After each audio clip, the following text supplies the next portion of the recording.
आवाज आ रहा है सभी को?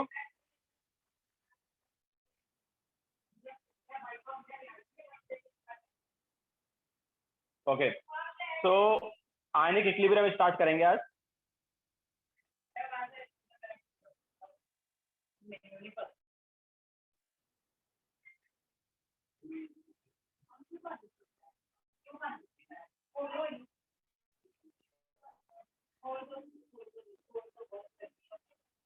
तो आयनिक इक्विलिब्रियम हम आयंस के बारे में पढ़ेंगे। तो आयंस किससे आ सकते हैं? तो आयंस जो है वो इलेक्ट्रोलाइट से आते हैं। ठीक है, तो सब्सटेंस हमारे पास दो टाइप के होते हैं। एक होता है इलेक्ट्रोलाइट, दूसरा होता है नॉन इलेक्ट्रोलाइट।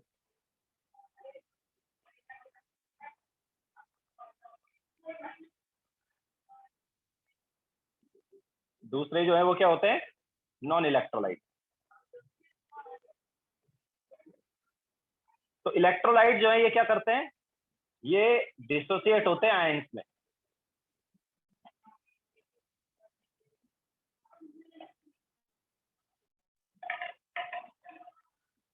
ठीक है, ये जो है इलेक्ट्रोलाइट ये आयंस में डिसोसिएट होते हैं जब इनको वाटर में लेते हैं। लेकिन नॉन इलेक्ट्रोलाइट जो है ये आयंस में डिसोसिएट नहीं होते।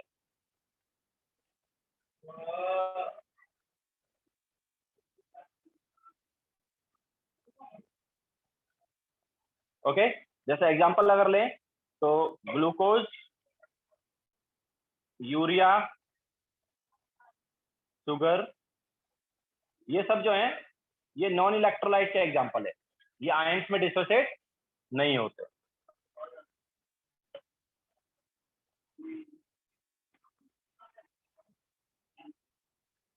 ओके, हाँ ये न्यू चैप्टर है। लेकिन इलेक्ट्रोलाइट जो है वो आयंस में डिसोसिएट हो जाते हैं। यस सर में देखो फटाफट।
हो गया सबका ना?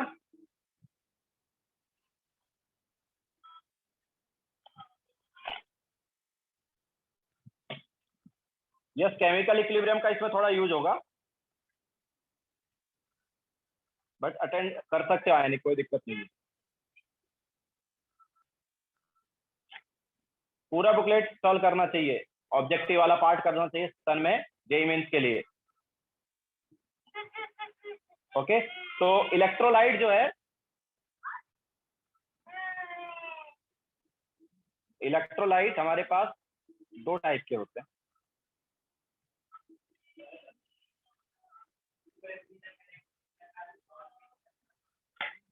तो इलेक्ट्रोलाइट हमारे पास दो टाइप के होते हैं, एक स्ट्रॉन्ग इलेक्ट्रोलाइट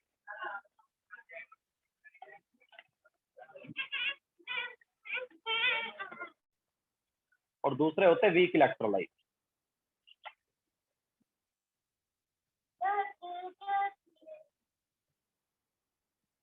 तो स्ट्रॉन्ग इलेक्ट्रोलाइट जो है ये 100% आयनाइज होते हैं। स्ट्रॉन्ग इलेक्ट्रोलाइट क्या होते हैं? 100% आयनाइज होते हैं। ये हम बोल सकते हैं कि इनका जो आई है, सॉरी अल्फा जो है वो 1 होता है। डिग्री ऑफ आयनाइजेशन या डिग्री ऑफ डिसोसिएशन जो है इनका क्या होता है? 1 होता है। और वीक इलेक्ट्रोलाइट जो है ये पार्शियली आयोनाइज होते हैं।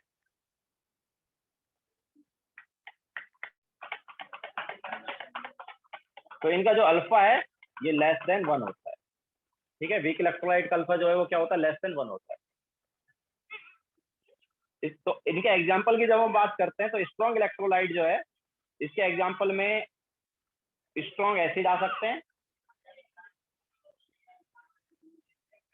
स्ट्रॉन्ग एसिड जैसे HCl, HBr, HI, HNO3, H2SO4, ये सब स्ट्रॉन्ग इलेक्ट्रोलाइट या स्ट्रॉन्ग एसिड के एग्जांपल। ठीक है, तो जितने भी स्ट्रॉन्ग एसिड है वो स्ट्रॉन्ग इलेक्ट्रोलाइट है, मतलब ये 100% आयन। इसके अलावा स्ट्रॉन्ग बेस, तो जो स्ट्रॉन्ग बेस है वो भी 100% आयनाइज होंगे, जैसे NaOH, KOH, CaOH whole twice, ठीक है, एटसेट्रा। इसके अलावा सॉल्युबल सॉल्ट जो है वो भी इसी कैटेगरी में आते हैं, वो भी मतलब स्ट्रॉन्ग इलेक्ट्रोलाइट की कैटेगरी में आते हैं, पूरी तरह आयनाइज होते हैं, जैसे NaCl, CaCl2, ठीक है, NH4Cl, एटसेट्रा। तो ये सभी हमारे पास फुली आयोनाइज होते हैं। ओके, नाउ वीक इलेक्ट्रोलाइट की अगर हम बात करेंगे तो वीक इलेक्ट्रोलाइट में वीक एसिड, वीक एसिड मतलब जैसे HCN हो गया या फिर ऑर्गेनिक एसिड हो गए। ओके, इसके अलावा वीक बेस, तो ये सभी जो है वीक इलेक्ट्रोलाइट की कैटेगरी में आते हैं। Okay, weak acid, weak base हो गया, या ऐसे सॉल्ट जो PPT बनाए, ठीक है, जिनको हम पार्शली सॉल्युबल सॉल्ट बोल देते हैं, तो वो भी हमारे पास वीक इलेक्ट्रोलाइट की कैटेगरी में आते हैं। तो स्ट्रॉन्ग इलेक्ट्रोलाइट मतलब पूरी तरह आयोनाइज होंगे, और वीक इलेक्ट्रोलाइट मतलब पार्शियली आयोनाइज।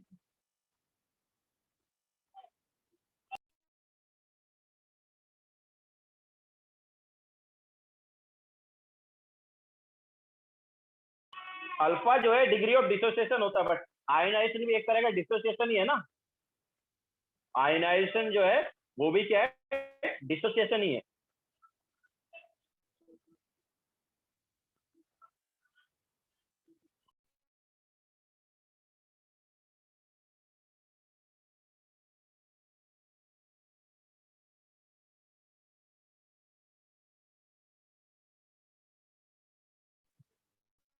बोलता है सर हाउ, अरे हाउ क्या? डिसोसिएशन मतलब ब्रेक होना, एक से ज्यादा में ब्रेक होना। तो जैसे PCl5 जो है वो PCl3 एंड Cl2 में ब्रेक हो रहा है, तो ये डिसोसिएशन है। वैसे ही HCl जो है H पॉजिटिव और Cl नेगेटिव में ब्रेक हो रहा है, तो ये भी डिसोसिएशन है। तो ये जस्ट डिसोसिएशन है, बट सेकंड वाला जो है डिसोसिएशन के साथ साथ आयनाइजेशन भी है। हर आयनाइजेशन जो है डिसोसिएशन होगा, बट हर डिसोसिएशन आयनाइजेशन नहीं होगा।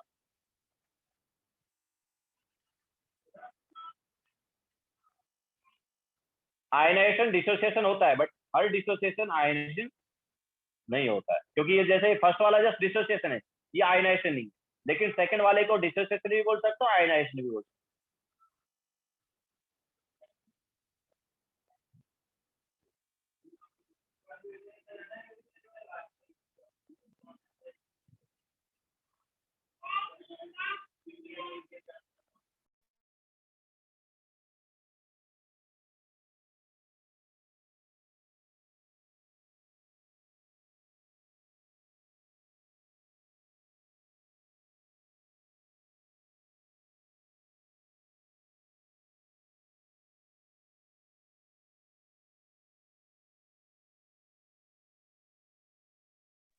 तो में स्ट्रॉन्ग एसिड को आइडेंटिफाई कैसे करेंगे, तो थोड़ा सा हम बता देंगे थियरी आगे। वैसे एग्जांपल मैंने कुछ लिखवाई दिए हैं, ये सब स्ट्रॉन्ग एसिड के एग्जांपल ही हैं।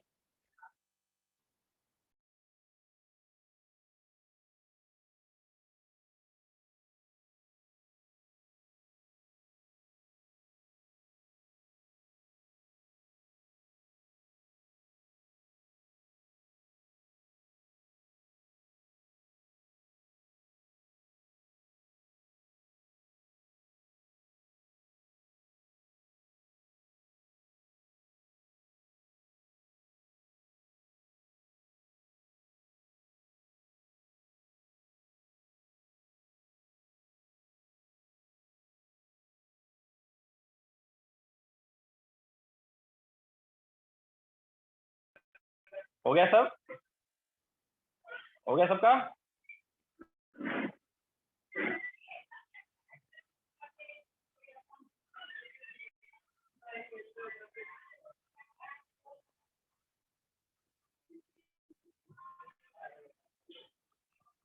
नाउ अल्फा यहाँ पर क्या है, डिग्री ऑफ डिसोसिएशन या डिग्री ऑफ आयनाइजेशन है, तो किस किस फैक्टर पे डिपेंड कर सकता है वो देख लेते हैं।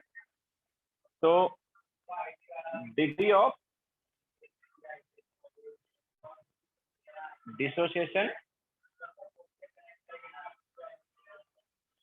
और डिग्री ऑफ आयोनाइजेशन अल्फा। तो अल्फा क्या होता है?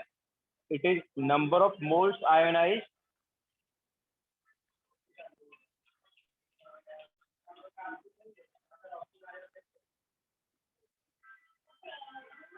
Divide by initial moles taken,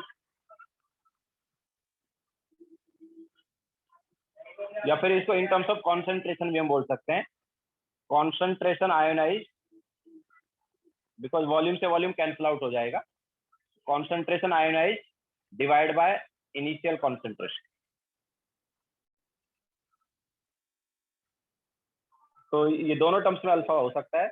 now ये जो है अल्फा, ये कुछ फैक्टर्स है जिन पर डिपेंड करेगा। तो अल्फा डिपेंड्स अपॉन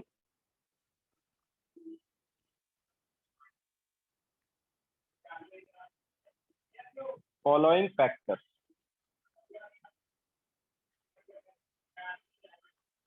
ठीक है, तो कुछ फैक्टर है उन पे डिपेंड करेगा ये। पहला वाला तो ऑब्वियसली वही हमने बताया था थोड़ी देर पहले। तो टाइप ऑफ इलेक्ट्रोलाइट,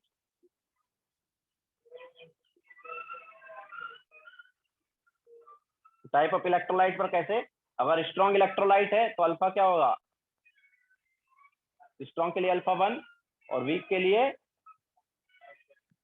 क्या, अल्फा लेस देन 1। तो ये तो पता ही है, स्ट्रॉन्ग इलेक्ट्रोलाइट लेंगे तो अल्फा जो है बनाएगा, वीक इलेक्ट्रोलाइट लेंगे तो अल्फा लेस देन बनाएगा।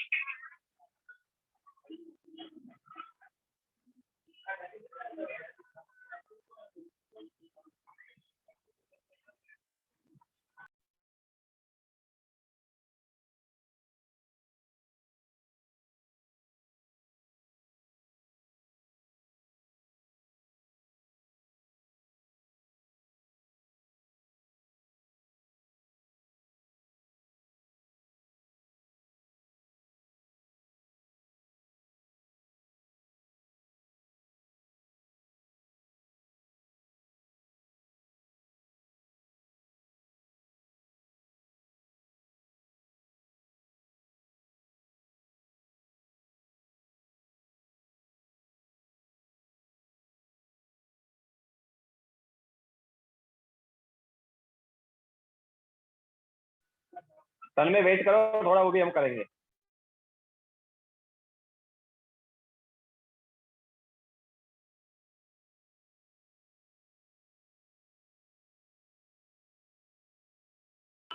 तो अल्फा जो है टाइप ऑफ इलेक्ट्रोलाइट पर डिपेंड करेगा, स्ट्रॉन्ग है तो अल्फा 1 होगा, वीक है तो अल्फा लेस देन 1 होगा। जैसे हमने एग्जांपल अभी लिए थे स्ट्रॉन्ग और वीक इलेक्ट्रोलाइट के।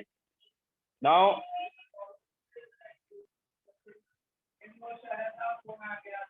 इसके अलावा इफेक्ट ऑफ डायल्यूशन,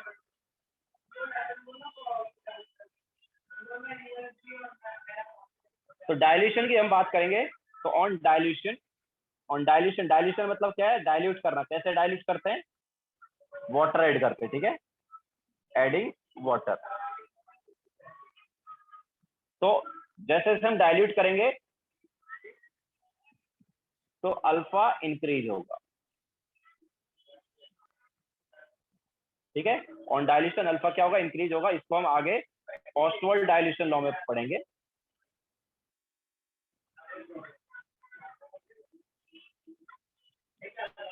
ठीक है। थोड़ी देर बाद हम ऑस्टवर्ड डायल्यूशन लॉ बताएंगे, वहां पर पढ़ेंगे। तो ऑन डायल्यूशन अल्फा क्या होता है, इंक्रीज होता है, ओके। इसके अलावा सुजल तुम्हारी साइड प्रॉब्लम होगा, बाकी सबको स्क्रीन दिख रहा है ना, सुजल को स्क्रीन नहीं दिख रहा है।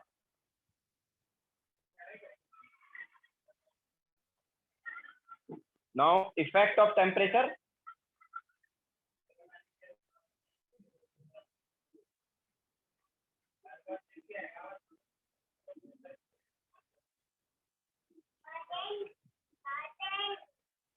तो टेम्परेचर की अगर हम बात करेंगे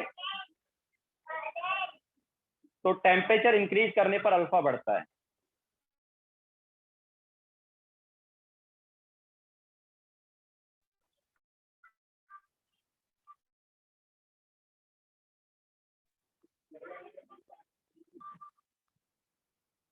टेम्परेचर इंक्रीज करने पर अल्फा क्या होगा, इंक्रीज होगा, ठीक है। अगर हम टेम्परेचर बढ़ाएंगे तो अल्फा जो है वो बढ़ जाएगी। इसके अलावा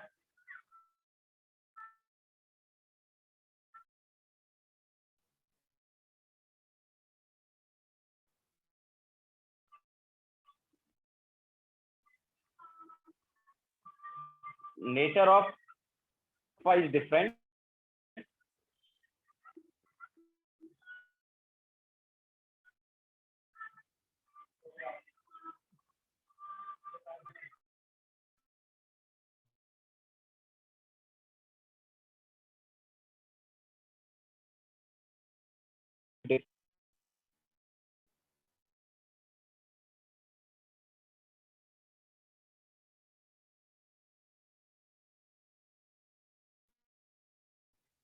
की वैल्यू अलग, तो एक कांस्टेंट ज्यादा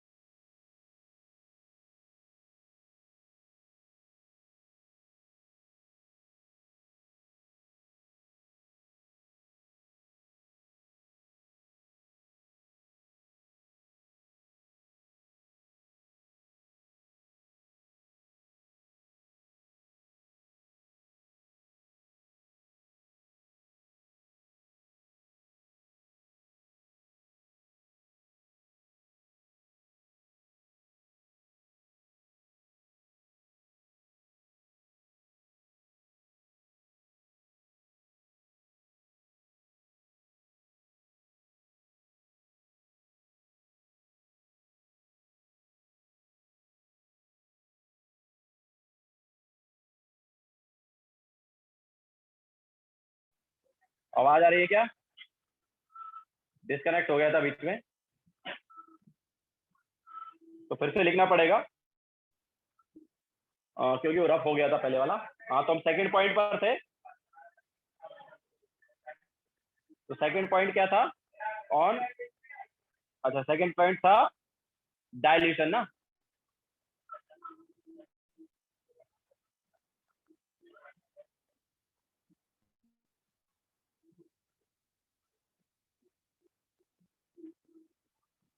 तो ऑन डायल्यूशन, डायल्यूशन मतलब एडिंग वाटर, अल्फा क्या होगा, इंक्रीज होगा।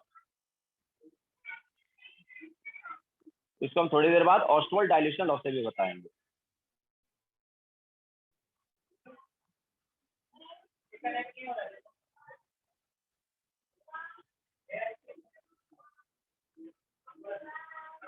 इसको हम ऑस्टवर्ड डाइल्यूशन लॉ से बताएंगे। देन थर्ड पॉइंट जो है हमने क्या लिखवाया, टेम्परेचर। तो टेम्परेचर का क्या है, on increasing temperature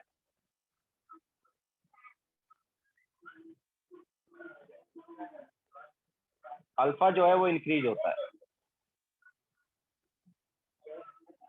increasing temperature alpha क्यों इंक्रीज होता है, क्योंकि ये रिएक्शन एंडोथर्मिक है, और एंडोथर्मिक रिएक्शन में टेम्परेचर बढ़ाने पर क्या है, इक्विलिब्रियम कांस्टेंट बढ़ता है या रिएक्शन फॉरवर्ड जाता है। ठीक है, तो जो डिसोसिएशन या आयनाइजेशन है वो एंडोथर्मिक होता है। इसके अलावा फोर्थ पॉइंट हमने बताया था, नेचर ऑफ सॉल्वेंट।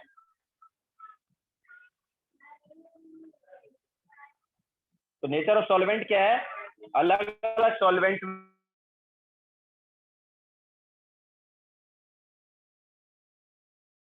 में अल्फा की वैल्यू अलग अलग होगी। इन डिफरेंट सॉल्वेंट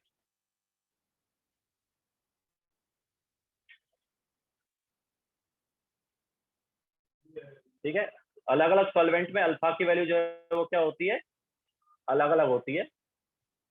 तो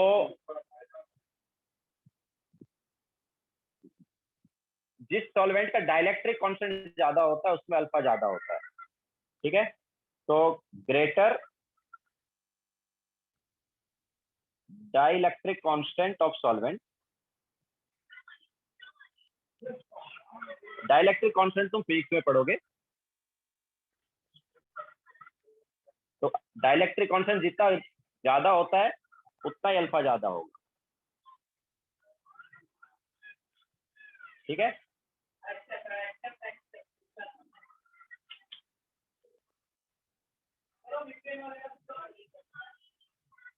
तो ग्रेटर डाइलेक्ट्रिक कांस्टेंट अगर किसी सॉल्वेंट का है तो उसमें अल्फा भी ज्यादा रहेगा।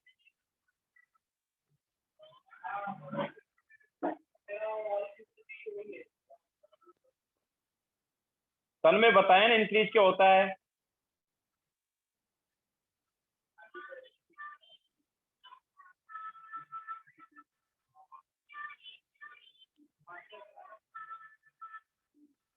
ऑब्वियसली डिजोल्व करने पर ही आयन फॉर्म होते हैं, उससे पहले फॉर्म नहीं होते।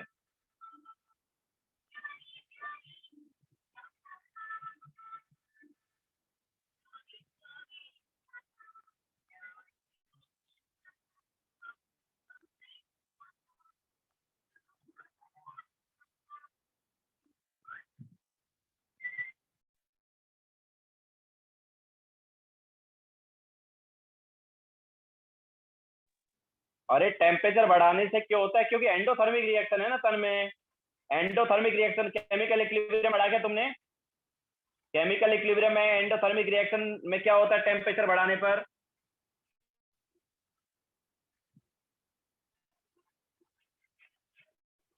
टेम्परेचर बढ़ाने पर एंडोथर्मिक रिएक्शन क्या होती है, फॉरवर्ड जाती है ना। और फॉरवर्ड जाएगी मतलब और डिसोसिएट होगा या आयनाइज होगा, मतलब अल्फा बढ़ेगा।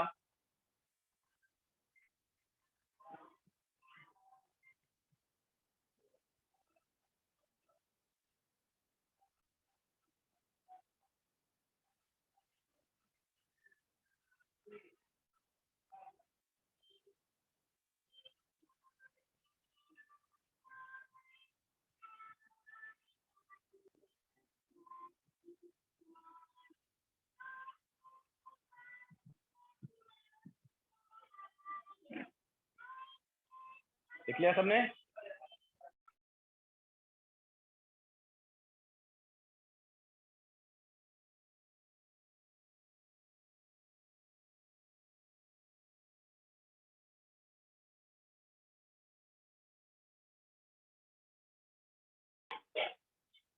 Now next point,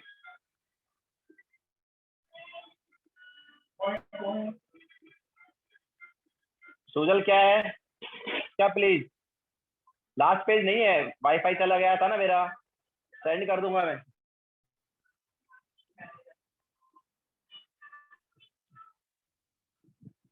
now next point,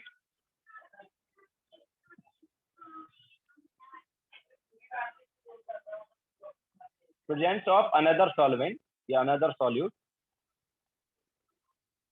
तो अगर हम कोई दूसरा सॉल्यूट ऐड करते हैं तो अल्फा चेंज हो जाता है। तो on addition of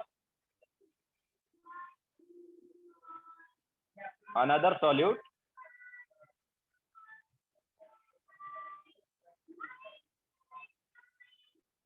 value of alpha can change.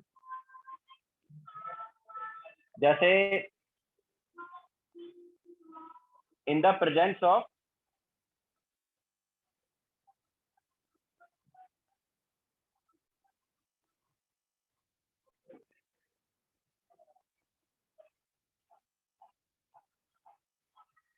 HCl,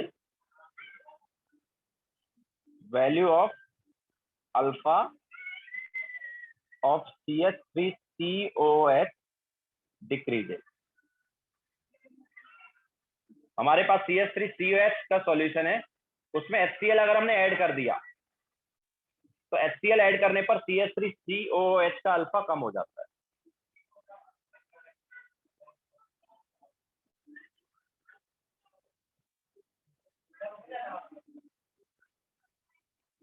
ठीक है, तो कोई दूसरा सॉल्यूट अगर हमारे पास आ जाता है तो उससे पहले वाला सॉल्यूट का अल्फा चेंज हो सकता है।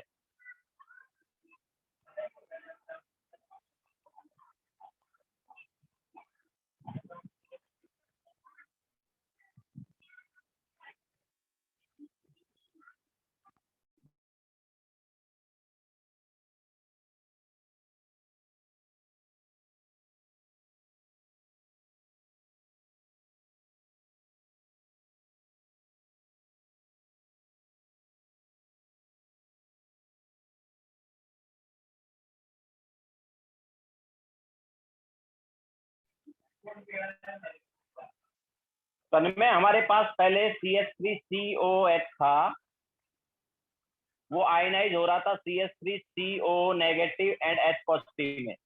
नाउ इसमें जब HCl हमने डाला तो HCl स्ट्रॉन्ग एसिड है, तो उससे जो H पॉजिटिव आएगा तो एक्स्ट्रा H पॉजिटिव आने की वजह से फर्स्ट वाली रिएक्शन बैकवर्ड जाएगी कि नहीं जाएगी। ली चैटलर प्रिंसिपल क्या बोलता है कि जब हम प्रोडक्ट ऐड करते हैं तो रिएक्शन बैकवर्ड जाती है। तो H पॉजिटिव हमारे पास एक्स्ट्रा आ गया, उसकी वजह से H पॉजिटिव बढ़ गया तो फर्स्ट वाली रिएक्शन बैकवर्ड चली जाएगी, तो कम आयनाइज होगा, हम बोल सकते हैं अल्फा कम हो जाएगा।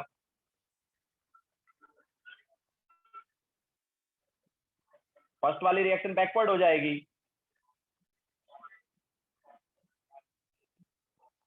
तो अगर हमारे पास कोई दूसरा सॉल्यूट आ जाता है, पहले हमारे पास CH3COH ही था, अब इसमें HCl भी आ गया, तो बिकॉज ऑफ HCl फर्स्ट वाली रिएक्शन जो है वो कम आयनाइज होगी।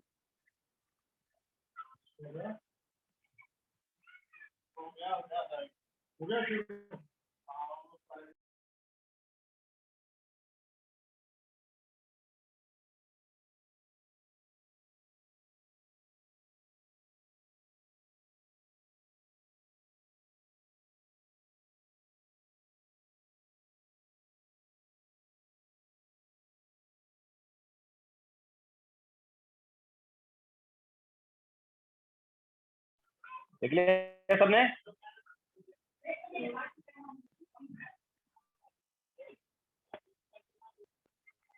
तो ये हमारे पास कुछ पॉइंट है जिन पर अल्फा जो है क्या करेगा, डिपेंड करेगा। ना हमने डायल्यूशन वाला कॉन्सेप्ट तुम्हें बताया था कि ऑन डायल्यूशन अल्फा कम बढ़ेगा, तो क्यों होता है वो लेते हैं।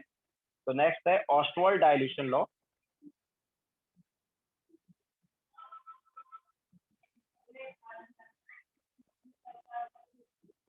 तो हमारे पास कोई एक इलेक्ट्रोलाइट है AB वाटर में, तो AB एक्वस। नाउ ये दे रहा है A positive aqueous and B negative aqueous.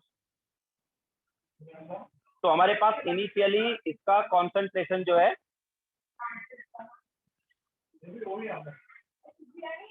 इसका इनिशियल कॉन्सेंट्रेशन C है, इसका 0,0।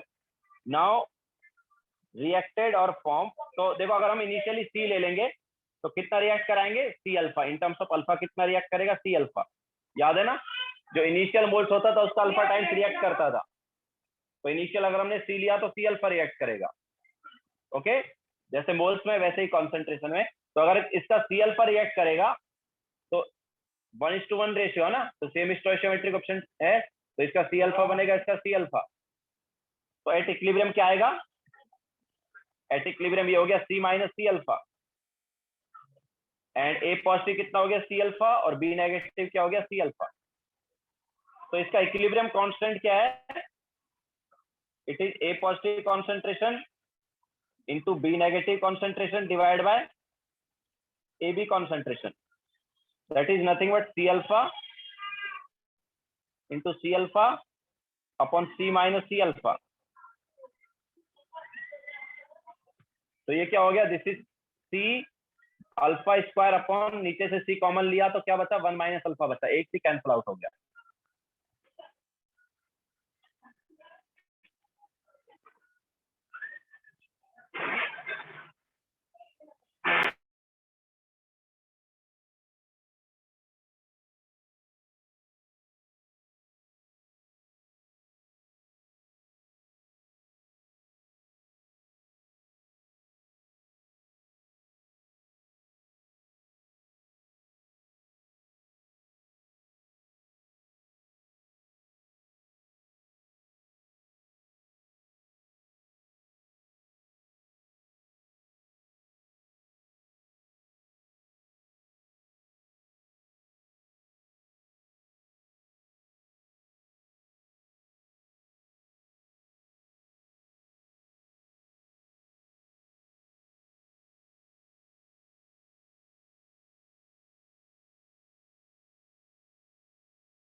हो गया सबका?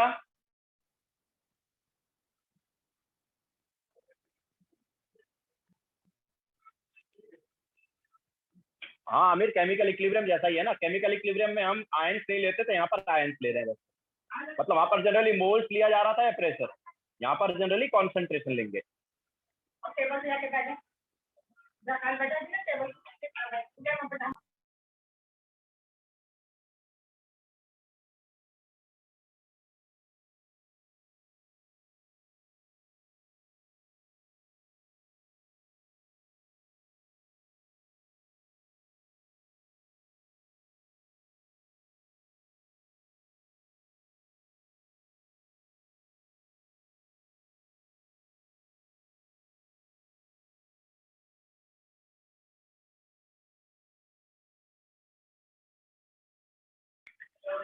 हो गया सबका?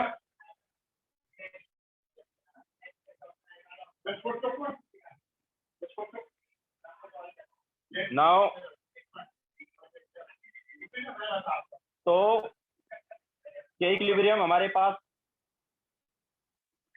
है C alpha square upon 1 minus alpha. Now if alpha is very very less than 1, जो कि जनरली वीक इलेक्ट्रोलाइट के लिए होता ही है, देन क्या करेंगे बताओ? 1 माइनस अल्फा को हम क्या ले सकते हैं? 1 ले सकते हैं। वीक इलेक्ट्रोलाइट के लिए जनरली अल्फा जो है काफी कम रहता है, तो 1 माइनस अल्फा को हम क्या ले लेंगे? 1 ले लेंगे। टन में मोल्स को करते हैं तो भाई मोल्स जब हमने यहाँ पर तुम्हें लिखवाया अल्फा का फॉर्मूला, तो व्हाट इज अल्फा? अल्फा था initial concentration reacted bye initial concentration था ना, लिखवाया था कि नहीं लिखवाया था अल्फा का फॉर्मूला? तो कॉन्सेंट्रेशन रिएक्टेड क्या आ गया? इनिशियल कॉन्सेंट्रेशन इनटू अल्फा आ गया ना। अभी से थोड़ी देर पहले फॉर्मूला लिखवाया था ना। तो अगर कॉन्सेंट्रेशन रिएक्टेड एक्स है और इनिशियल कॉन्सेंट्रेशन सी है, तो ये अल्फा है, तो एक्स की वैल्यू क्या आ गई? सी अल्फा है कि नहीं आई? ओके, तो कितना रिएक्ट करेगा? इनिशियल का अल्फा टाइम्स ही रिएक्ट करेगा, चाहे मोल्स ले लो या कॉन्सेंट्रेशन ले लो। ओके, मोल्स के टर्म्स में जैसे कर रहे हैं वैसे ही कॉन्सेंट्रेशन के टर्म्स में भी कर सकते। तो 1 माइनस अल्फा जो है वो क्या हो गया, 1 हो गया। तो क्या हो गया ये, this is K equilibrium is equal to C alpha square. तो यहां से अल्फा स्क्वायर क्या आ गया, के इक्विलिब्रियम बाय सी। तो अल्फा क्या आ गया, रूट ऑफ के इक्विलिब्रियम बाय सी। अब देखो अगर हम यहाँ पर डायल्यूशन करेंगे तो डायल्यूशन करने पर वॉल्यूम बढ़ता है, अगर वॉल्यूम बढ़ा तो कॉन्सेंट्रेशन क्या होगी यार, कम होती जाएगी।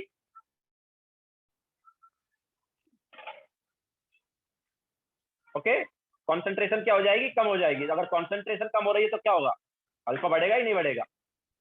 ओके, तो डायल्यूशन वी बढ़ रहा है, कॉन्सेंट्रेशन कम हो रही है तो अल्फा जो है वो क्या होगा, बढ़ जाएगा। तो इस टाइप से हम देख सकते हैं कि ऑन डायल्यूशन अल्फा बढ़ता है। ओके, तो जब बहुत ज्यादा डायल्यूट हम कर देंगे, बहुत ही ज्यादा डायल्यूट कर दिया, मतलब बहुत वाटर ऐड कर दिया जिससे कि कॉन्सेंट्रेशन बहुत कम हो गई, तो अल्फा की मैक्सिमम वैल्यू हो जाएगी। अच्छा, अल्फा की मैक्सिमम वैल्यू क्या होती है,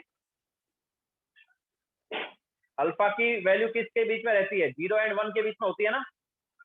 तो अल्फा की मैक्सिमम वैल्यू 1 हो जाती है।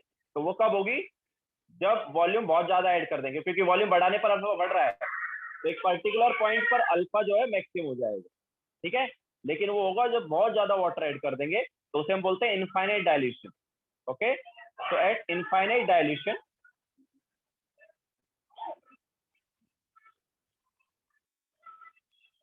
अल्फा जो है वो हो जाता है 1। ओके, मतलब वीक इलेक्ट्रोलाइट भी फिर एक तरह से स्ट्रॉन्ग इलेक्ट्रोलाइट की तरह काम करेगा जब हम इनफाइनाइट डायल्यूशन कर देंगे। इनफाइनाइट डायल्यूशन मतलब बहुत ज्यादा वाटर ऐड कर देंगे या कॉन्सेंट्रेशन बहुत कम कर देंगे। ठीक है, तो अगर किसी वीक एसिड या वीक बेस वगैरह का हम कॉन्सेंट्रेशन बहुत ही कम कर दे तो वो फिर 100% आयनाइज हो जाएगा, या वो स्ट्रॉन्ग एसिड या स्ट्रॉन्ग बेस की तरह काम करेगा। तो ये था ऑस्टवाल्ड डायल्यूशन लॉ, जो हमें बताता है कि ऑन डायल्यूशन अल्फा बढ़ता है।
हो गया सबका?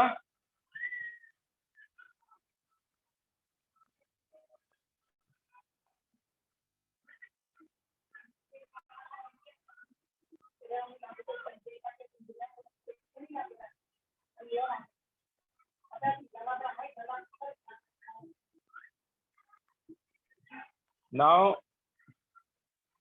नेक्स्ट हम लेते हैं एसिड बेस थ्योरी या acid base concept.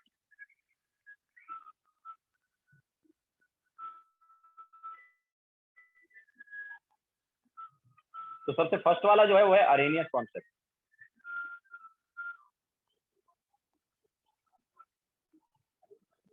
Arrhenius concept में हम बोलते हैं एसिड जो है वो क्या रहेगा। तो अरेनियस कॉन्सेप्ट के अकॉर्डिंग एसिड जो है वो रहते हैं प्रोटॉन डोनर या एच पॉजिटिव डोनर। ठीक है, तो ये क्या करते हैं, एच पॉजिटिव डोनेट करते हैं। तो donate H positive ion in water. तो ऑब्वियसली एच पॉजिटिव डोनर हो गए, एसिड जो है वो क्या है, एच पॉजिटिव डोनर, या हम बोल सकते हैं प्रोटॉन डोनर।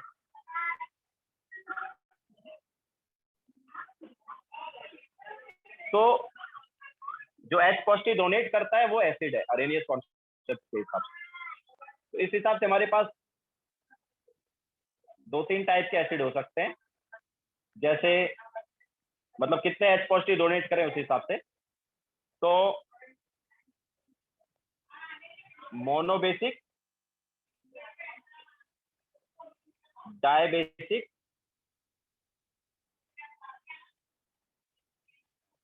एंड पॉलीबेसिक, या ट्राई बेसिक ले लेते हैं। तो अपने पास कितने एच पॉजिटिव डोनेट करेंगे उस हिसाब से इसको हम बोलेंगे। तो मोनोबेसिक जो है वो एक ही एच पॉजिटिव डोनेट करता है। तो डोनेट 1 एच पॉजिटिव आयन। ठीक है, जैसे एग्जांपल अगर लेंगे तो HCl, HNO3, ठीक है, HCl, HNO3, HBr, H3PO2। तो ये हमारे पास मोनोबेसिक हो गए। डायबेसिक में ऑब्वियसली 2 एच पॉजिटिव डोनेट होगा। तो डोनेट 2 एच पॉजिटिव आयन।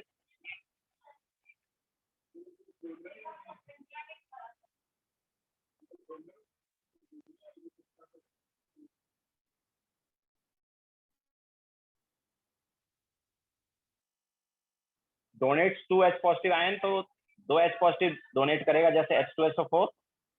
ठीक है, एग्जांपल अगर लेंगे तो H2SO4 हो गया। इसके अलावा H3PO3 जो है उसमें भी 2 एच पॉजिटिव डोनेट होते हैं। एंड ट्राई बेसिक में 3 एच पॉजिटिव।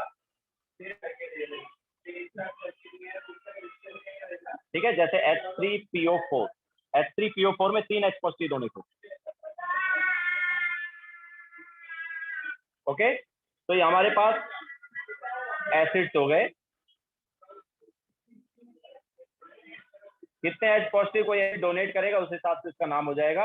अगर एक एच पॉजिटिव डोनेट कर रहा है तो मोनोबेसिक, अगर 2 एच पॉजिटिव डोनेट कर रहा है तो डायबेसिक, अगर 3 एच पॉजिटिव डोनेट कर रहा है तो ट्राइबेसिक।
हो गया सबका?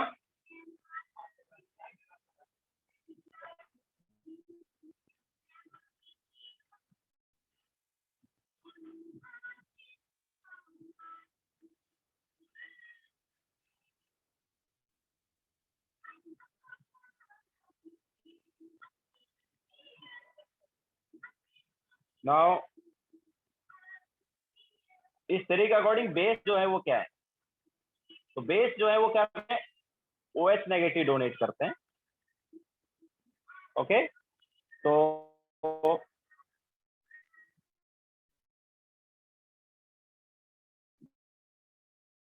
डोनेट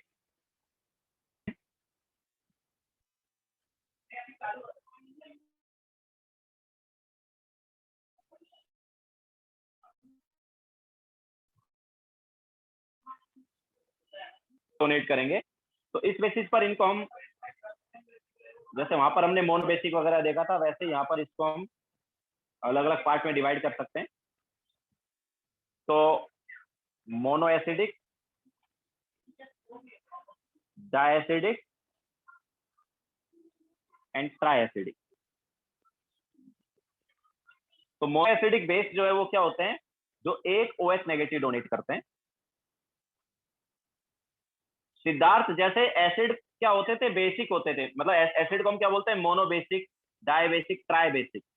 वैसे ही बेस को हम mono acidic, di basic, sorry di acidic and tri acidic बोलते हैं। तो एक्चुअली किस बेसिस पर होता है कि वो, जैसे कोई भी, अगर हम बात करेंगे NaOH की, जैसे ये है, ये क्या है?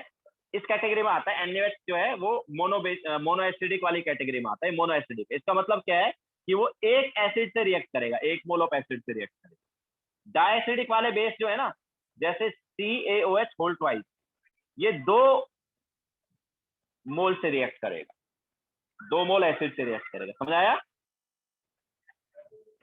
तो ये 1 मोल एसिड से रिएक्ट करेगा इसलिए मोनो एसिडिक, ये 2 मोल एसिड से रिएक्ट करेगा इसलिए डायएसिडिक।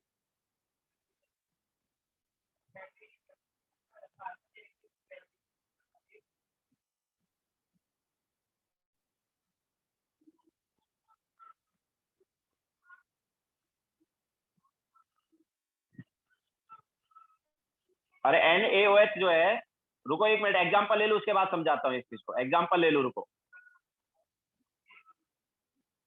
हाँ, तो मोनो एसिडिक वाले जो है वो क्या करते हैं? डोनेट 1 OH नेगेटिव आयन, जैसे NaOH, KOH, RbOH, NH4OH। तो ये सभी जो हैं ये मोनो एसिडिक बेस हो गए। डायएसिडिक बेस मतलब 2 OH नेगेटिव डोनेट करेंगे, तो डोनेट 2 OH नेगेटिव आयन, जैसे CaOH whole twice, MgOH whole twice. वैसे ट्राइएसिडिक जो है वो 3 OH नेगेटिव डोनेट करेंगे,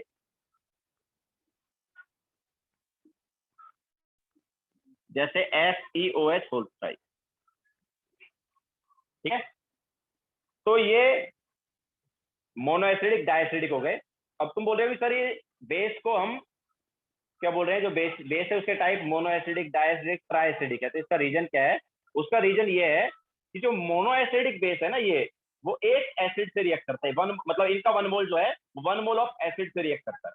डायएसिडिक का 1 मोल जो है वो 2 मोल ऑफ एसिड से रिएक्ट करता है। ठीक है, ये इसका रीजन है। ट्राइएसिडिक लिया तो इसका 1 मोल जो है वो 3 मोल ऑफ एसिड से रिएक्ट करेगा। ये इसको ऐसा बोल सकते हैं कि इसके लिए 1 mole of H positive required है, इसके न्यूट्रलाइजेशन के लिए 1 mole of H positive required है, इसके न्यूट्रलाइजेशन के लिए 2 mole of H positive required है, और इसके न्यूट्रलाइजेशन के लिए 3 mole of H positive required. समझाया?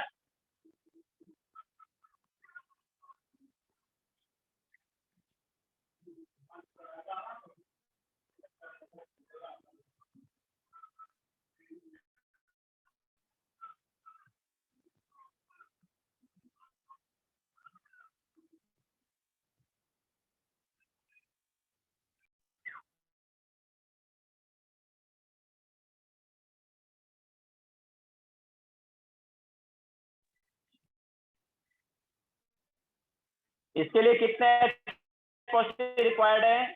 1, इसके लिए 2, इसके लिए 3। तो उस हिसाब से मोनो एसिडिक, डायसिडिक, ट्राइएसिडिक।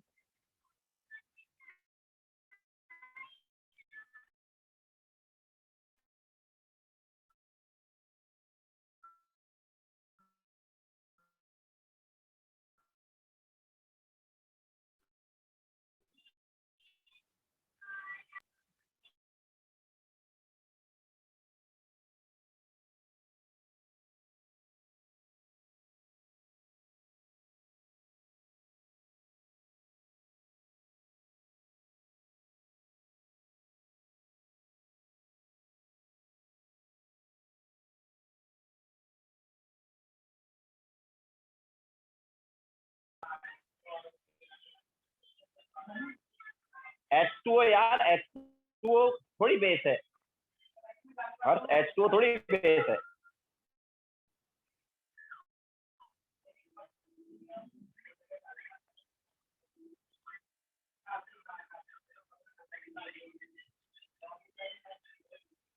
ठीक है, तो ये हमारे पास फर्स्ट वाला कॉन्सेप्ट है।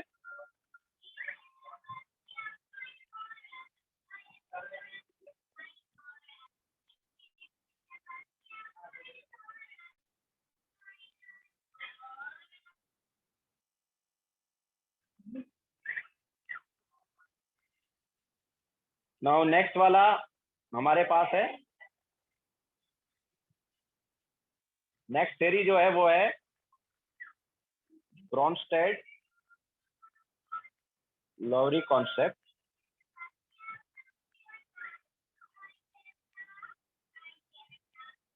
जिसको हम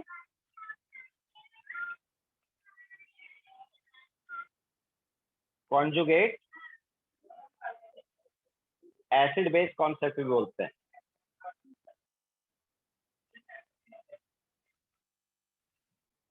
ब्रोंस्टेड लॉरी कॉन्सेप्ट जिसको हम कॉन्जुगेट एसिड बेस कॉन्सेप्ट भी बोलते हैं। तो इस कॉन्सेप्ट के अकॉर्डिंग एसिड और बेस क्या है?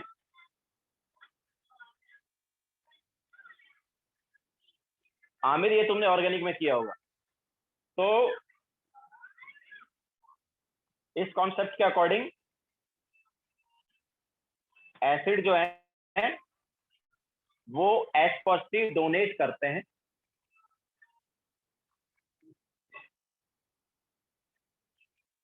मतलब एसिड जो है वो क्या है? H पॉजिटिव डोनर है, और बेस जो है वो H पॉजिटिव एक्सेप्ट करते हैं।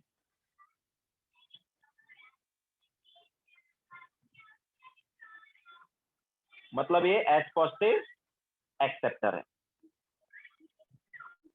ओके, तो एसिड H पॉजिटिव डोनेट करेगा और बेस H पॉजिटिव एक्सेप्ट करेगा।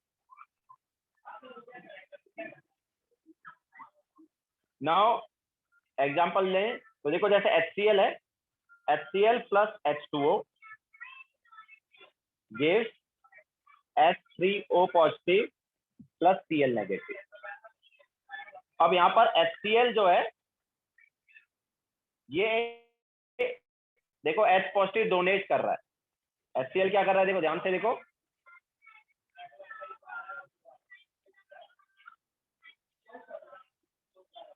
सॉरी डोनेट नहीं, एक्सेप्ट है ना। तो बेस जो है H पॉजिटिव एक्सेप्ट करता है। हाँ, तो अब इस रिएक्शन में देखो HCl ने H पॉजिटिव डोनेट किया है और H2O ने वो क्या कर लिया? एक्सेप्ट कर लिया। तो इस रिएक्शन में HCl जो है वो काम कर रहा है एसिड का, और H2O जो है H पॉजिटिव एक्सेप्ट कर रहा है, तो वो काम कर रहा है बेस का। ठीक है, इसके अलावा बैकवर्ड रिएक्शन में देखो H3O पॉजिटिव जो है वो क्या दे रहा है? H2O दे रहा है, तो वो H पॉजिटिव क्या कर रहा है? डोनेट कर रहा है, तो फिर ये एसिड हो गया। और Cl नेगेटिव HCl बना रहा है बैकवर्ड रिएक्शन में, मतलब H पॉजिटिव एक्सेप्ट कर रहा है, तो बेस हो गया। ठीक है, तो एक्चुअल में क्या है, ये यहाँ पर कॉन्जुगेट एसिड बेस का कॉन्सेप्ट आएगा। ये हमारे पास एसिड है, ओके, और ये जो इससे जो Cl नेगेटिव बन रहा है ये इसका कॉन्जुगेट बेस। ओके, तो इसको हम कॉन्जुगेट बेस बोल देते हैं। और इसको हम कॉन्जुगेट एसिड बोल देते हैं।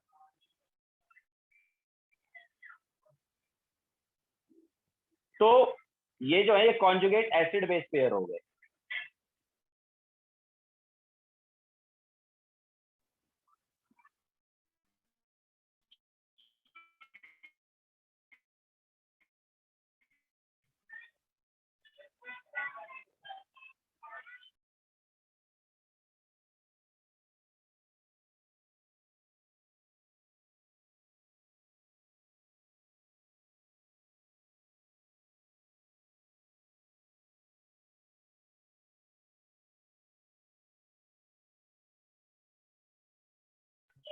हाँ तो और कॉन्जुगेट एसिड पेयर है।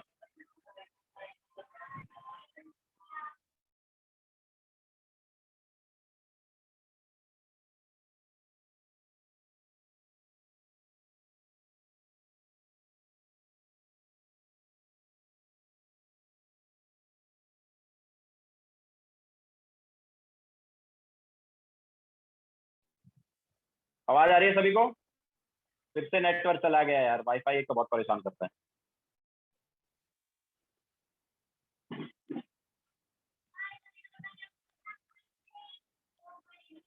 ठीक है, तो वो पेज पूरा रफ हो गया है।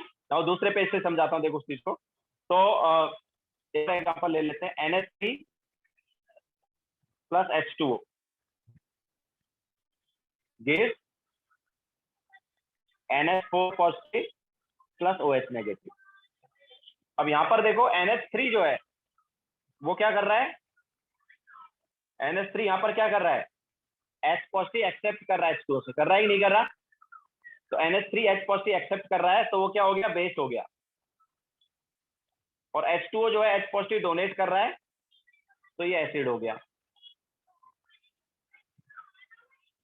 ओके, नाउ बैकवर्ड रिएक्शन में अगर हम देखते हैं तो NH4 पॉजिटिव क्या किया, H पॉजिटिव दिया, तो एसिड का काम कर रहा है। और OH नेगेटिव क्या किया, H पॉजिटिव एक्सेप्ट किया, है ना, तो बेस का काम कर रहा है। तो यहाँ पर कॉन्जुगेट एसिड बेस पेयर क्या हुए, ऑब्वियसली ये NH4 पॉजिटिव जो है ये NH3 का क्या है, कॉन्जुगेट एसिड।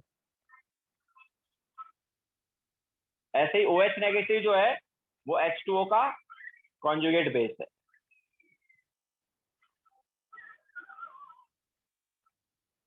तो NH3 से NH4 पॉजिटिव बन रहा है, ये एक पेयर हो गया।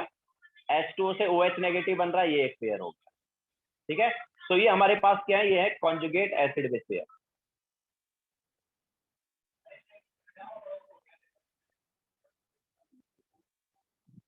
ओके, तो कॉन्जुगेट एसिड बेस जो है इनमें क्या होता है, एक H पॉजिटिव का डिफरेंस होता है।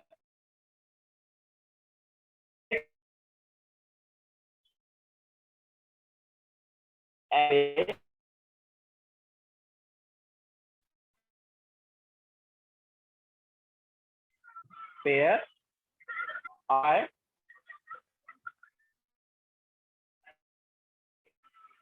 वन पॉजिटिव आया, बेस मतलब कोई एसिड स्ट्रॉन्ग है, लैग हो रहा है,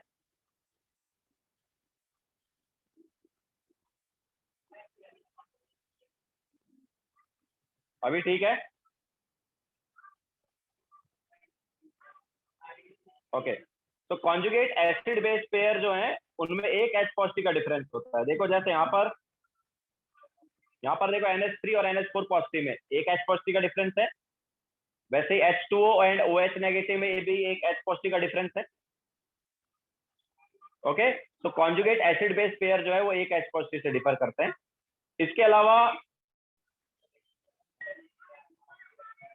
conjugate base of strong acid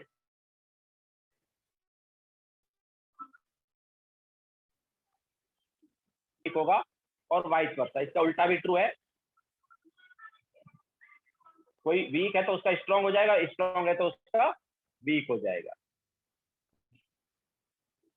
जैसे NH3 में बोलता हूँ, NH3 जो है वो वीक बेस में आता है, NH3 वीक बेस में आता है, तो NH4 पॉजिटिव स्ट्रॉन्ग एसिड में आ जाएगा। ओके, तो अगर कोई वीक है तो उसका कॉन्जुगेट स्ट्रॉन्ग होगा, स्ट्रॉन्ग है तो उसका कॉन्जुगेट वीक होगा।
H पॉजिटिव से कैसे डिफर है देख लो ना यार एग्जांपल से। ये देखो NH3 और NH4 पॉजिटिव में एक H पॉजिटिव का डिफरेंस है कि नहीं है। H2O एंड OH नेगेटिव में भी देखो एक H पॉजिटिव का डिफरेंस है कि नहीं है।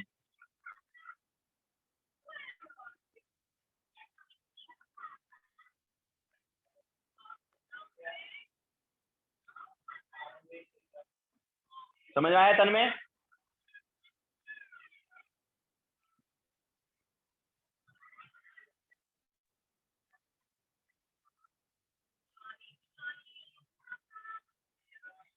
नाउ तो अगर हमें कोई एसिड दिया है और उसका कॉन्जुगेट बेस निकालना है, या बेस दिया और उसका कॉन्जुगेट एसिड निकालना है, तो कैसे करेंगे? तो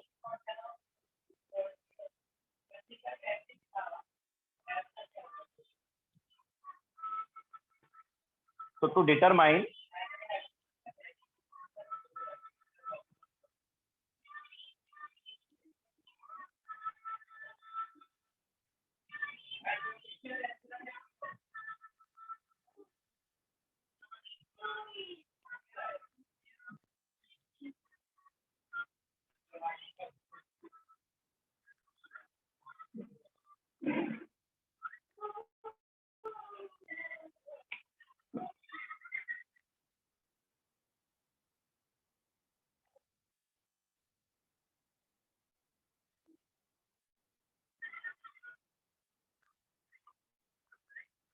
आई थिंक पेंसिल का कुछ प्रॉब्लम हो रहा है अभी।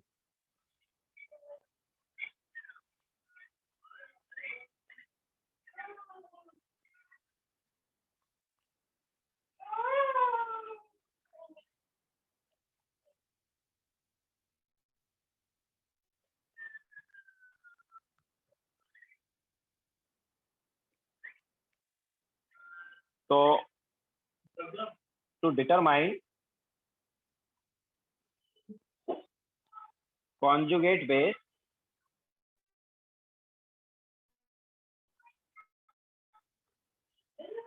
and acid, add 1 H positive ion. अगर किसी एसिड का कॉन्जुगेट बेस निकालना है तो H पॉजिटिव आयन ऐड करो। इसके अलावा टू डिटरमाइन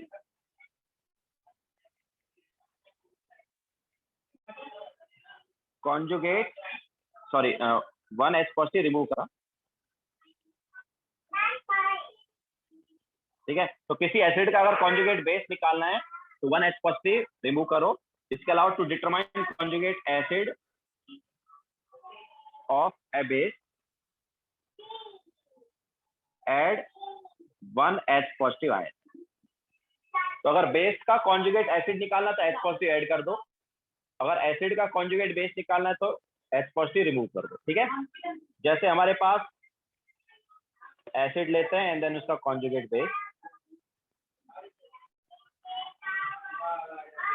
तो HCl हमारे पास एसिड है, HClO4 हो गया, H2SO4 हो गया, HSO4 नेगेटिव हो गया, H हो गया, ठीक है। नाउ HCl जो है वो अगर एसिड है तो उसका कॉन्जुगेट बेस क्या होगा? एक Cl नेगेटिव रिमूव करेंगे तो एक H पॉजिटिव रिमूव करेंगे, तो Cl नेगेटिव। HClO4 का क्या हो जाएगा? ClO4 negative. H2SO4 का क्या होगा? HSO4 negative. HSO4 नेगेटिव का क्या होगा? SO4 2 negative. H2O का क्या होगा? H2O का क्या होगा? H2O का क्या होगा? एक H पॉजिटिव रिमूव कर दो, क्या बचा? OH negative. ठीक है, तो ये एसिड के कॉन्जुगेट बेस आ गए। इसी टाइप से बेस का कॉन्जुगेट एसिड निकाल सकते हैं हम।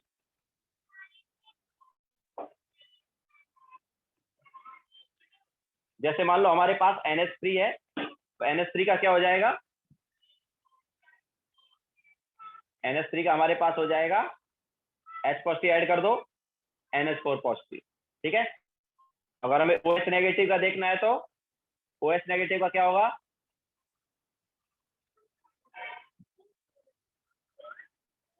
OH नेगेटिव का क्या हो जाएगा? H पॉजिटिव ऐड करो, क्या आया? H2O। अगर हमें H2O का देखना है तो H2O का क्या होगा? H3O positive.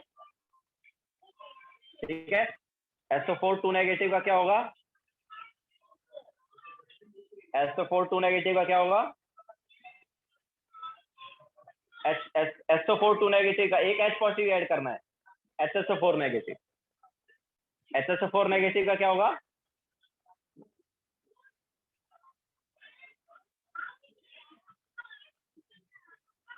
H2SO4। ओके, तो ये हमारे पास कॉन्जुगेट बेस निकाला हमने एसिड से, और कॉन्जुगेट एसिड निकाला बेस से। ठीक है, अगर किसी एसिड का कॉन्जुगेट बेस निकालना है, किसी एसिड का कॉन्जुगेट बेस, तो खुद क्या है? वो एसिड है ना, तो खुद एसिड है तो वो क्या करेगा? H पॉजिटिव देगा, है ना, तो उसे H पॉजिटिव रिमूव कर दो। इसी टाइप से किसी बेस का कॉन्जुगेट एसिड निकालना है, किसी बेस का, तो बेस का कॉन्जुगेट एसिड निकालना है, तो खुद क्या है? वो बेस है ना, तो बेस क्या करता है?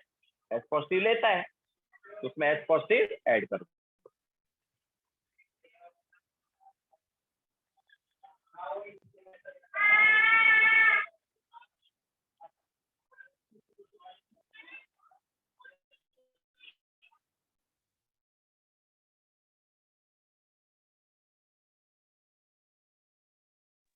सन में वो रिमूव और ऐड कैसे करते हैं उसमें कंफ्यूजन है। वाह, ये कोई मतलब कितनी बहुत बड़ी बात है क्या? HCl से H पॉजिटिव रिमूव करना भाई।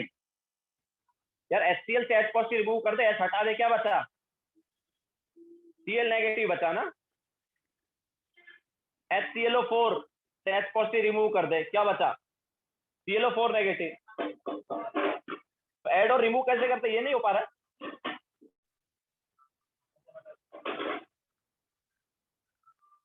तो ये ऐड किया है, ऐड, ये सॉरी रिमूव किया है। अब यहाँ पर बेस में ऐड करो, तो बेस में अगर ऐड करेंगे तो NH3 पहले से H पॉजिटिव और ऐड कर दिया, तो क्या बन गए? ये NH4 पॉजिटिव बन गया ना। ऐसे ही OH नेगेटिव है, उसमें H पॉजिटिव ऐड कर दिया, तो ये H2O बन गया। H2O में H पॉजिटिव ऐड कर दिया तो H3O पॉजिटिव बन गया। समझ आया कि नहीं आया?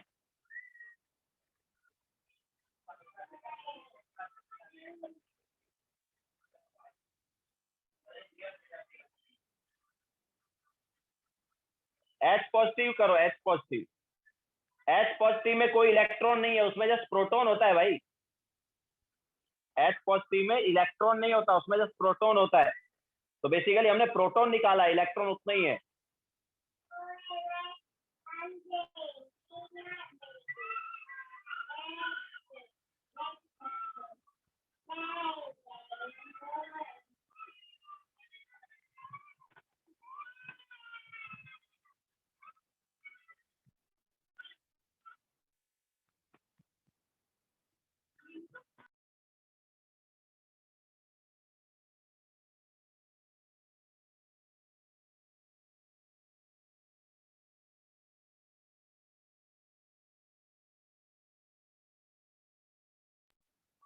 हो गया सबका?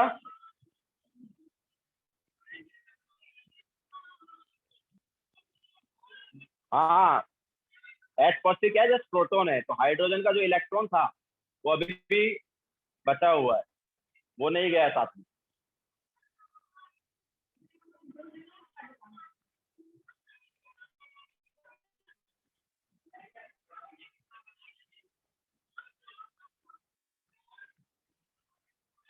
तो अब देखो यहाँ पर क्या है, कुछ कंपाउंड जो है दोनों का काम करते हैं।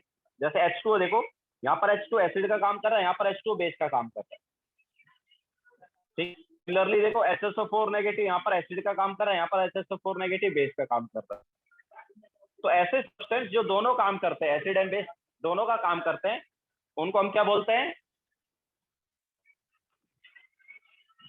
उनको हम एम्फोटेरिक बोलते हैं।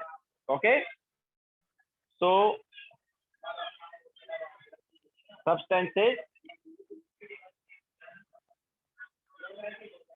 which act as both acid and base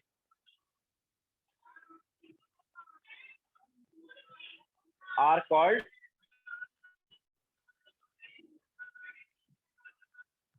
amphoteric or amphiprotic substances। तो एक्चुअली ये क्या करते हैं, एसिड और बेस दोनों का काम करते हैं, मतलब ये H पॉजिटिव डोनेट भी कर सकते हैं और एक्सेप्ट भी कर सकते हैं। ठीक है, तो can donate as well as accept H positive ion. Okay, जैसे H2O, तो H2O H पॉजिटिव एक्सेप्ट भी कर सकता है और डोनेट भी कर सकता है। सिमिलरली HSO4 नेगेटिव, इसी टाइप से और भी आ सकते हैं हमारे पास। H2PO3 नेगेटिव,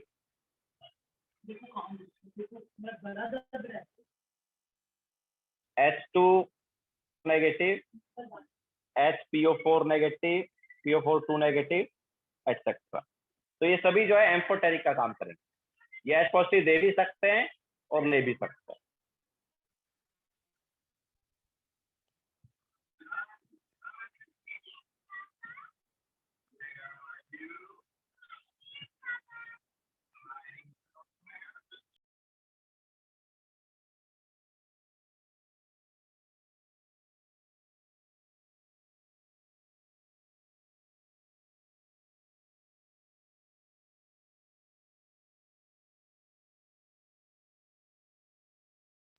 ये असल में Al2O3 भी एम्फोटेरिक है, बट वो इस वाले से नहीं है ना, इस ये वाला कॉन्सेप्ट वहां पर नहीं लगता है, ब्रॉन्स्टेड वाला नहीं लगता।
हो गया सबका?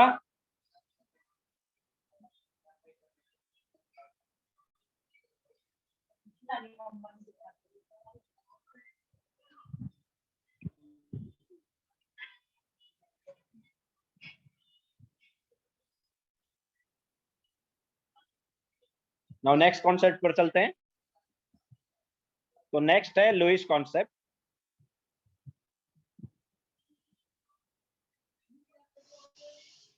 तो इसके अकॉर्डिंग एसिड जो है ये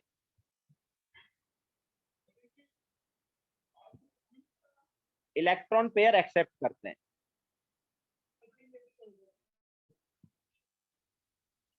ये क्या करते हैं? इलेक्ट्रॉन पेयर एक्सेप्ट करते हैं।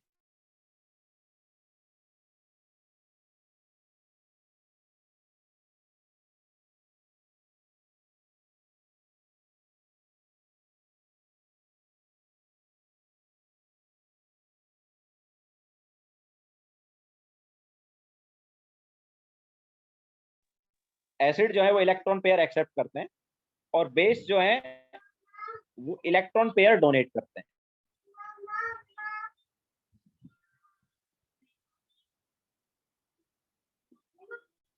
एसिड इलेक्ट्रॉन पेयर एक्सेप्ट करते हैं इसके अकॉर्डिंग, और बेस जो है वो इलेक्ट्रॉन पेयर डोनेट करते हैं।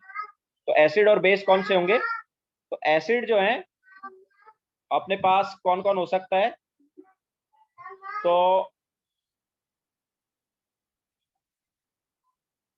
ऐसे सब्सटेंस जिनमें ऑक्टेट कंप्लीट नहीं हुआ हो, ठीक है? तो सब्सटेंसेस हैविंग इनकम्प्लीट ऑक्टेट,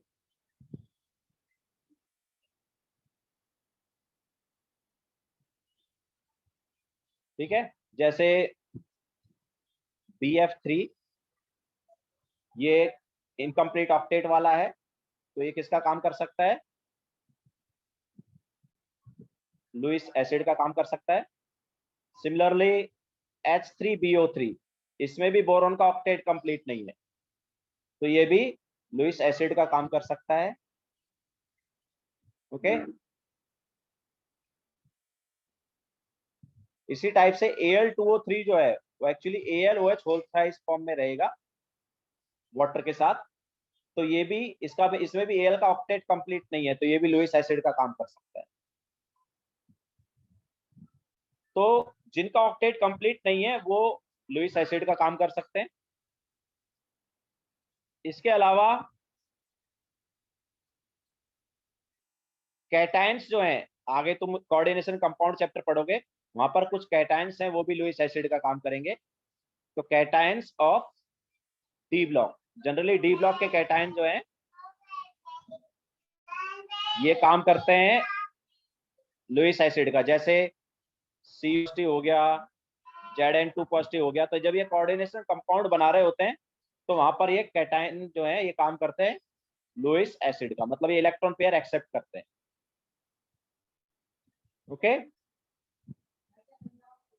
तो ये हमारे पास लुईस एसिड के एग्जांपल।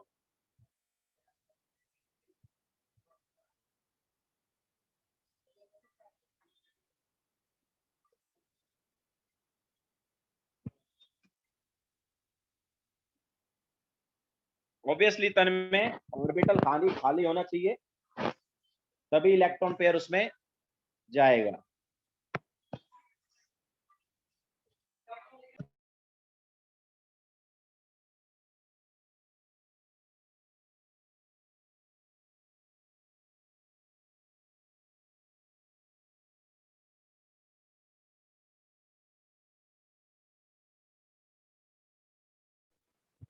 कैटायन जो है ये तुम आगे कोऑर्डिनेशन कंपाउंड चैप्टर में पढ़ोगे।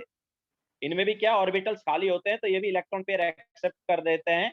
कोऑर्डिनेशन कंपाउंड चैप्टर में आएगा कि कैसे इलेक्ट्रॉन पेयर एक्सेप्ट करते हैं। ये कोऑर्डिनेशन कंपाउंड बनाते हैं, तो वहां पर ये इनके साथ जिससे अटैच होते हैं वो उससे ये इलेक्ट्रॉन लेते हैं,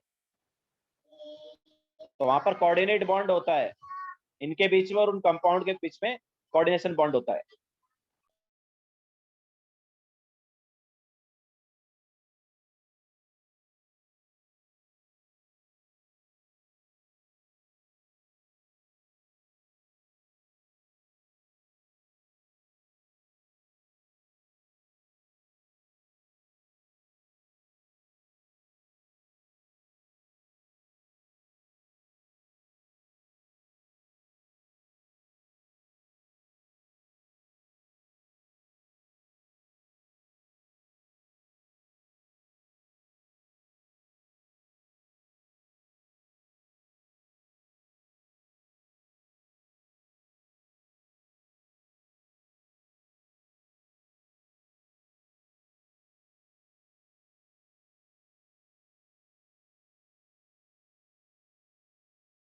हो गया सबका?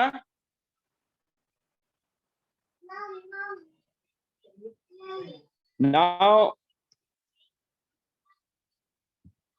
इसके अलावा वेकेंट ऑर्बिटल वाले मॉलिक्यूल्स जो है वो भी लुईस एसिड का काम कर सकते हैं, ठीक है। तो मॉलिक्यूल्स हैविंग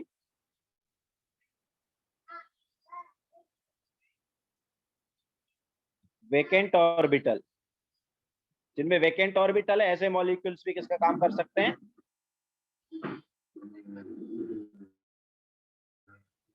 ऑक्टेट में भी वेकेंट ऑर्बिटल होता था, वैसे ही अपने पास थर्ड पीरियड के बाद वाले एलिमेंट में क्या आ सकता है? वेकेंट ऑर्बिटल आ सकता है ना। क्यों? क्योंकि उनमें डी ब्लॉक डी ऑर्बिटल खाली रहता है जनरली। तो एग्जांपल जैसे SF4 हो गया, PF3 हो गया, एटसेट्रा, ठीक है। तो इनमें क्या वेकेंट ऑर्बिटल है, तो ये इसमें क्या इलेक्ट्रॉन आ सकते हैं, ओके। तो ये भी लुईस एसिड का काम कर सकते हैं। अब बात करते हैं बेस की। तो बेस जो है वो इलेक्ट्रॉन पेयर डोनेट करते हैं। तो इसके एग्जांपल अगर हम देखें तो जिनके पास लोन पेयर है, ठीक है, molecules having lone pair of electrons,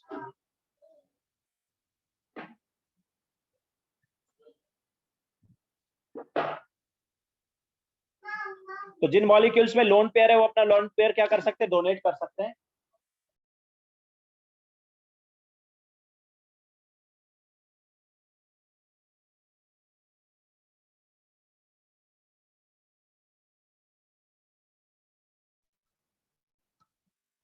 तो molecules having lone pair of electrons, जैसे NH3, उसमें नाइट्रोजन के पास लोन पेयर है। इसी टाइप से PH3, H2 में भी लोन पेयर होता है, तो ये भी इस थ्योरी के अकॉर्डिंग बेस का काम कर सकता है, ठीक है। तो जिन मॉलिक्यूल्स में लोन पेयर है, अपना लोन पेयर क्या कर सकते हैं? डोनेट कर सकते हैं। तो लोन पेयर डोनेट कर सकते हैं, तो उसके अकॉर्डिंग ये बेस का काम कर सकते हैं।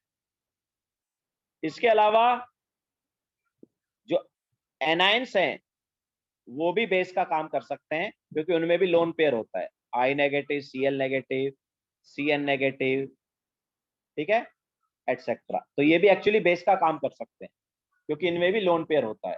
तो ये दोनों जो है मेन तो इनका आगे वही कोऑर्डिनेशन कंपाउंड में ही आएगा। वहां पर ये क्या करते हैं, जो भी मैंने थोड़ी देर पहले एग्जांपल बताया ना तुम्हें कैटायन का, कि कैटायन अपने पास कोऑर्डिनेशन कंपाउंड में किसका काम करता है? एसिड का। तो जैसे हमारे पास कोऑर्डिनेशन कंपाउंड है एक CuNH3 होल 4, ठीक है। तो इसमें Cu जो है वो क्या करता है? इलेक्ट्रॉन पेयर एक्सेप्ट करता है, और ये NH3 जो है इलेक्ट्रॉन पेयर देता है, ओके। तो Cu इलेक्ट्रॉन पेयर एक्सेप्ट कर रहा है, तो ये काम कर रहा है एसिड का, और NH3 इलेक्ट्रॉन पेयर दे रहा है, तो ये काम कर रहा है बेस का, ओके। तो ये कोऑर्डिनेशन कंपाउंड चैप्टर में तुम पढ़ोगे इसके बारे में।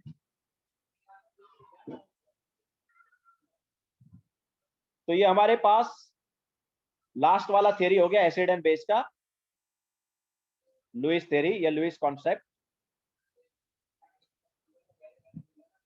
ओके।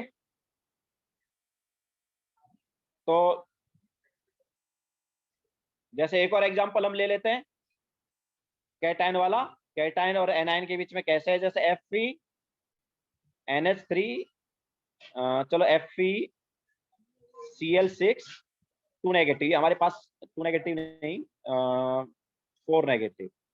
जैसे ही हमारे पास कंपाउंड है, तो इसमें क्या है? ये कोऑर्डिनेशन कंपाउंड ही है ये। तो इसमें Fe2 पॉजिटिव है और Cl नेगेटिव है। तो एक्चुअल में Cl नेगेटिव क्या करता है? अपना इलेक्ट्रॉन पेयर शेयर करता है Fe2 पॉजिटिव के साथ, ये इनके बीच में कोऑर्डिनेट बॉन्ड बनता है। तो ये इलेक्ट्रॉन पेयर एक्सेप्ट कर रहा है तो एसिड, ये इलेक्ट्रॉन पेयर दे रहा है तो बेस। क्लियर है सबको?